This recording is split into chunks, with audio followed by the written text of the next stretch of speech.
Alright, well, I have to say one thing. Thank you, Akatsuki, for releasing this before I go on my trip and not while I'm gonna be on my trip, because trying to record from a hotel is never fun.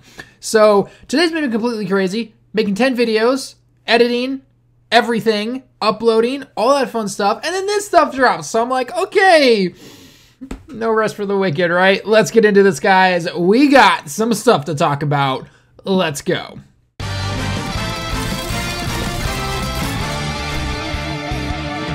What's going on, everyone? TallenV back here, and today, wow, did this stuff drop early? It's only the 23rd of December, which really makes me think that this stuff is coming out like the day after Christmas. I would not be surprised. Christmas is on a Wednesday in Japan this time. Well, Wednesday for everyone around the world, but you get the idea.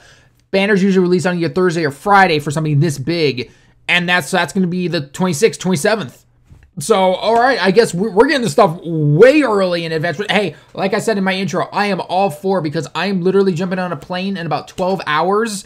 Actually, more like 15 hours. But you guys get the idea, right? 15 hours going on a trip to Thailand for about 4 days. So my summons will come when I come back. I'm just going to keep all my stones on my account. I'm not going to summon or anything. I'll wait till I get back to do those with you guys.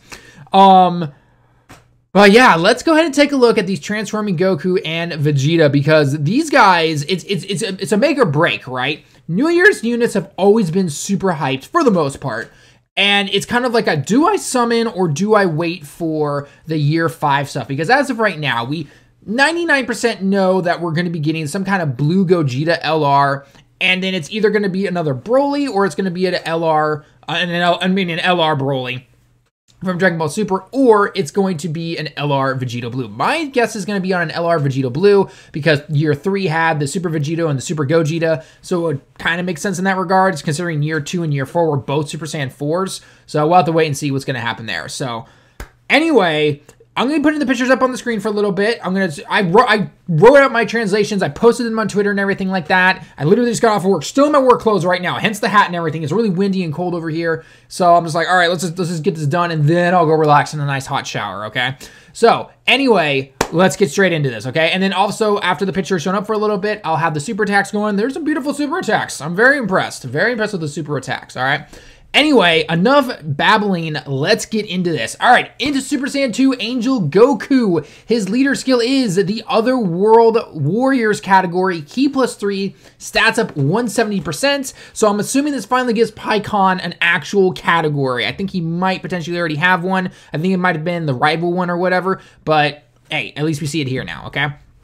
Or he is the SSJ3 category, Ki +3, stats up 150%, okay? So in terms of overall, I actually would probably put him a little bit above Bardock, because even though Bardock gives a 170% defense and attack, but he only gives 138% HP, that HP can sometimes hit you. I know you generally now you do want more defense and attack than you would want more HP, because it doesn't matter how much HP you have. If you can't defend against something, then it's better off, you're going to die still.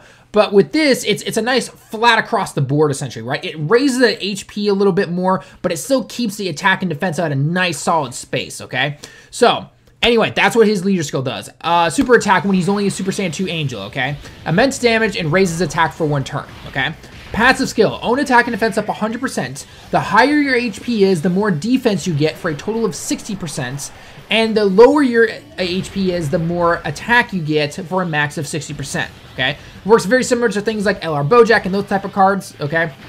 Then, if you collect 3 or more orbs, okay, your attack and defense goes up for an additional 30% attack, okay? Now, one thing about the orb thing, you have to remember that if you simply collected, say, a rainbow and an int orb, because remember, the same colored orbs for the Goku or any type of int, that's technically +2 key orbs, but it's not actual physical orbs themselves, okay? So you need to collect 3 physical orbs or more to get that nice attack and defense up 30% extra right there, okay?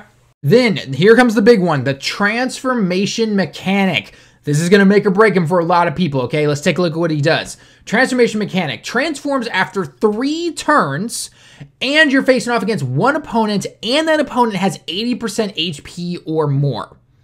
I'm going to get into my thoughts about that in a little bit, because Vegeta basically, for the most part, has the exact same thing there, okay?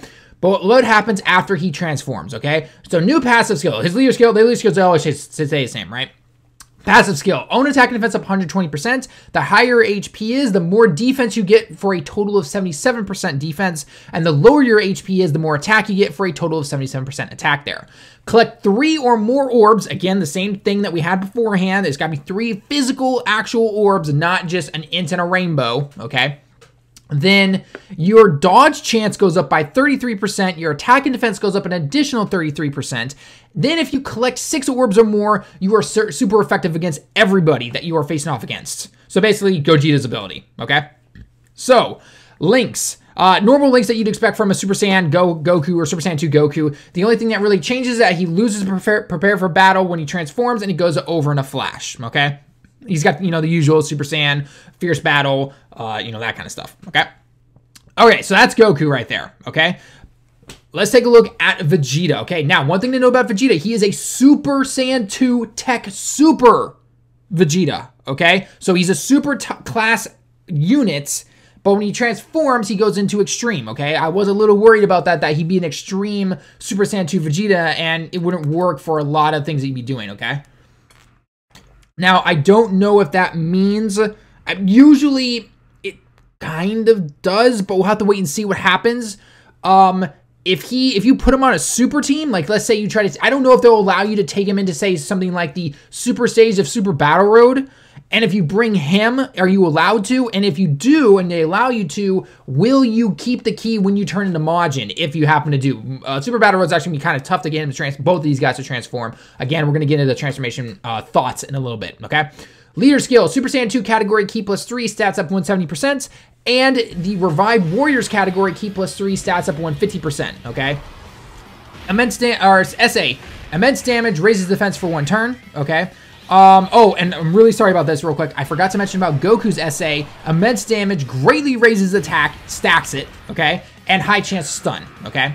Sorry about that. Moving back on over to Vegeta, okay? So Vegeta non-transform. Own attack and defense up 100%. The higher HP is, the more attack you get for a total of 60. The lower your HP is, the more defense you get for a total of 60 right there.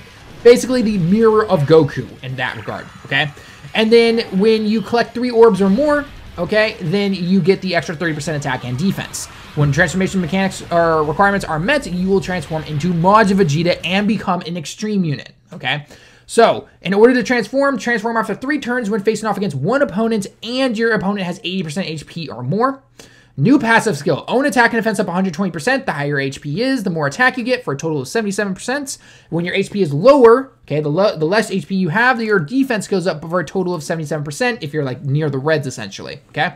Here's the thing that does change between him and Goku a little bit though, okay?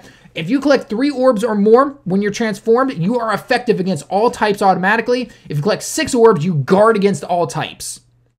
Super attack, immense damage, greatly raises defense, just stacks it, and high chance of stun. Okay, so, oh, and then I guess links, normal Super Saiyan kind of Vegeta link shit you'd expect. Loses prepare for battle, gains over in a flash though when he transforms. That might come to bite him in the butts. I'll get into that in a little bit, okay? So, let's take a deep breath for a second. Take a deep breath. Let's talk about the Deborah and the Gohan real quick, and then we're going to come back to these mechanics, okay? So, Great Saiyaman STR SS. Now, on the art that they officially showed on the Twitter page, it only says SS. Generally, these Great Saiyamans, though, have been SS2. I know technically in the show he was having a hard time going Super Saiyan 2, but he could still do it. It took a lot out of him. So I'm thinking he's just Super Saiyan, which is great personally because that means you can run this guy and you could run the World Tournament SSJ2 Great Saiyaman together. They're both support units basically, okay? That's actually really, really good. So I'm a huge fan of that actually.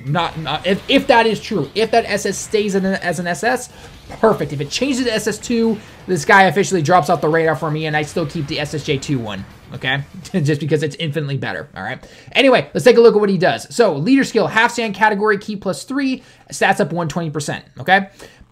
SA, supreme damage, raises attack, just stacks his attack normally, and then greatly lowers your enemy's defense.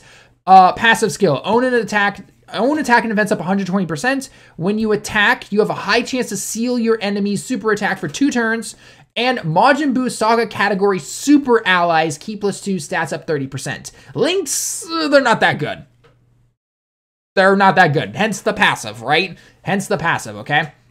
So, like I said, if this guy keeps that SS and does not snag the SS2 from the World Tournament one, or even technically the physical one, but let's be honest, the SCR one from the World Tournament is the best of them, then that is really good if he keeps the SS. If he snags SS2, that sucks. He goes in the garbage for me personally, and you just use the World Tournament one. And you want to know the reason why? Because that guy is super allies, key +2, stats up 30% as just a UR. He's not even he's not even Dokkan Awakened yet. This guy is Dokkan Awakened, and he gets that. So automatically, the World Tournament one is better. He has Prepare for Battle, Shocking Speed.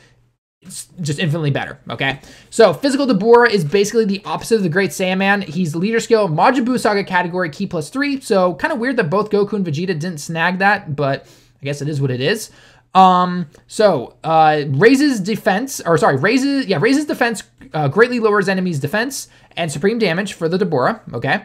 Passive skill, own attack and defense up 120%. When you attack, you have a medium chance to stun your enemy for 2 turns. And the Majin Buu category, extreme allies, key +2, attack and defense up 30%. He kind of gets the normal links that you'd expect from a Deborah, which, let's be honest, are really not that good. But he does get Fear and Faith, which could probably help with a couple of units on that team, especially the STR Buu. He has Fear and Faith, and maybe a couple other units that might help him out as well, okay? So, there we go. There are all of the translations for those units, okay? And those super attacks, they're looking pretty good. They're looking pretty good. I will probably say my favorite, I think I'd go Super Saiyan 3 Goku's essay. Just a little bit over Vegeta's. Just a little bit. Vegeta's is still a kick-ass super attack, but I'm going to have to put his over just a little bit, okay? So, now the big question is, thoughts on the transformations, okay? Okay, so with all that being said now, let's talk about the transformation mechanics. 3 turns is absolutely amazing. That is perfectly fine, 100% okay with that.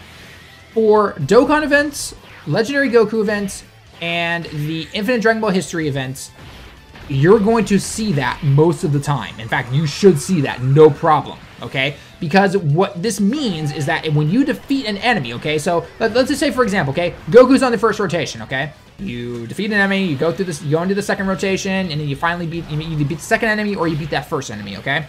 Third rotation, he comes back, you're on a new opponent. That means you're going to transform right there. Or even if you're unlucky and you've knocked down the HP of the second battle already, guess what? By the time he comes back around again, boom, you're going to have a chance right there to transform again just because of the timing when you beat opponents, okay? So those longer events, the dude is going to be completely fine. He's going to be A-okay, and you're going to transform absolutely no problem.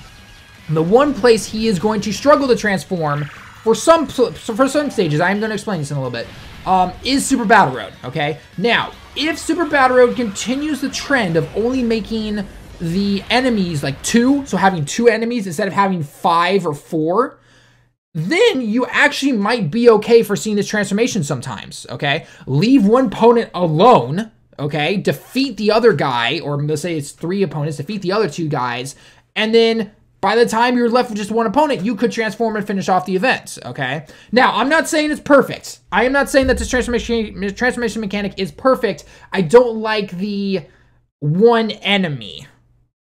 That I'm not a fan of, okay? But it is still, it's better than what it could be, right? There are definitely worse transformation mechanics out there. So I'm going to say Team B made this, and Team A might have jumped in a little bit at the very end before they sent off this information, okay? But more than less, Team B definitely made this transformation mechanic and these cards rip Year 5. No, I'm totally, I don't even know who made Year 5 stuff, okay? Anyway, so with that being said, do you summon? Do you summon for this stuff? Honestly, I'm going to say wait to see what the banners look like, okay? Personally, I think both Goku and Vegeta are amazing units. They are super strong. They're really good. Easy transformation mechanics for the most part. Super Battle Road can be hit or miss there sometimes. The teams that they're on are definitely pretty good. I'm just a little worried about Vegeta when it comes to being something on like the super category of Super Battle Road or, you know, maybe something where he's on a super team, but then he goes to extreme and, you know, maybe that affects him or something like that. I'm not really sure. Not so much. It shouldn't happen too often just simply because we mostly use categories these days, but just to be on the safe side, I would like to know and see that when he, you know, when I can start using him and everything like that.